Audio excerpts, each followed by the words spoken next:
Welcome to The Explainer. Today, we're going to get into one of the most fundamental stories there is, our incredible and constantly changing relationship with the tools we create. All right, let's kick things off with a big idea here, this really powerful concept of an evolutionary symbiosis we have with our own inventions. See, this isn't just a one-way street where we invent stuff. Nope.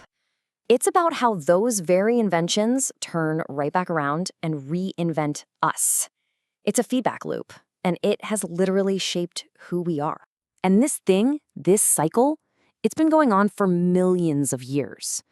Think about it. We make better tools, which makes us smarter, and then we make even better tools. It just keeps accelerating our own transformation as a species. And you can see these huge leaps all through our history, right? I mean, 9,000 years ago, boom, agriculture changes everything about how we live. Then, around 1450, the printing press comes along, and suddenly knowledge isn't just for the powerful anymore. And of course, in our lifetimes, the internet just completely erased borders and distances. Okay, so where do we even begin to see this cycle at work? Well, let's start with something really fundamental: how we perceive the world around us, our senses. And it all started pretty simply. Take the camera obscura, way back in the 1500s. The name literally means drawing with light. It was just basic physics, really, using a tiny hole and a dark box to project an image that an artist could then trace. It was our first real attempt to capture the world mechanically. And that same basic desire, right, that need to see what's hidden, well, it's led us to a place that's just, honestly, it's almost unbelievable. I mean, today, forget tracing shadows. We're using 4D ultrasounds. These things use sound waves oscillating at 60 million times per second. That's so far beyond what we can hear.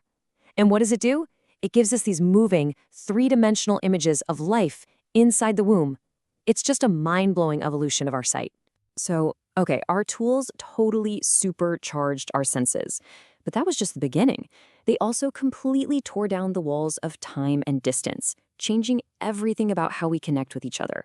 You gotta remember, back in 1983, the very first cell phone was a monster. We're talking a brick that weighed a whopping 28 ounces. It wasn't something everyone had, that's for sure. It was a status symbol. Kind of clunky, more of a novelty, really. Okay, now jump to today. How many? 3 billion cell phone subscribers. That's almost half the entire planet. Something that was once a rare toy is now just part of the basic fabric of our global society. And this is what's so wild. Look how fast it happened. In just a few decades, that clunky calling device became a PDA with a calendar, then a camera, then a music player, and then bam, the iPhone shows up, and suddenly it's a supercomputer with the entire internet in your pocket. Every single one of those steps radically changed how we live. But maybe the biggest, most profound frontier our tools are helping us cross is our own biology. This is where it gets really interesting, because technology stops being something you just carry and starts becoming a part of you. All right, let's take the MRI, magnetic resonance imaging. This tech is incredible. It lets us peek inside our own soft tissues without any dangerous X-rays. So how's it work? Well, a giant magnet lines up all the tiny hydrogen atoms in your body. Then, a radio wave zaps them with energy. And when the wave stops, the atoms relax and release that energy. The scanner is basically listening for that release. It's literally hunting for atoms to build this incredibly detailed picture. How cool is that? And it's not just about seeing inside us. It's about acting on our bodies with superhuman precision. Think about robotic surgery. The robot isn't taking over. No way. It's making the surgeon better. It filters out those tiny natural hand tremors that every single one of us has, making the surgery way more precise and efficient. And don't think this is some far-off future tech. It's not science fiction. Since 1997, we're talking about more than 500,000 robotic surgeries. This is standard practice in modern medicine now. We're even at the point where we can replace entire organs. Take the AbioCore artificial heart. This thing is completely self-contained and can keep a person alive for over a year. And the way it works is just fascinating. A little motor spins, creates hydraulic pressure, and that pressure rhythmically squeezes these flexible compartments.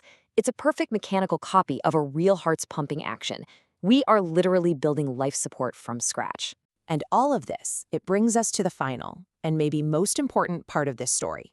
This is where our tools get so good, so advanced, that they start to make us question, what does it even mean to be human?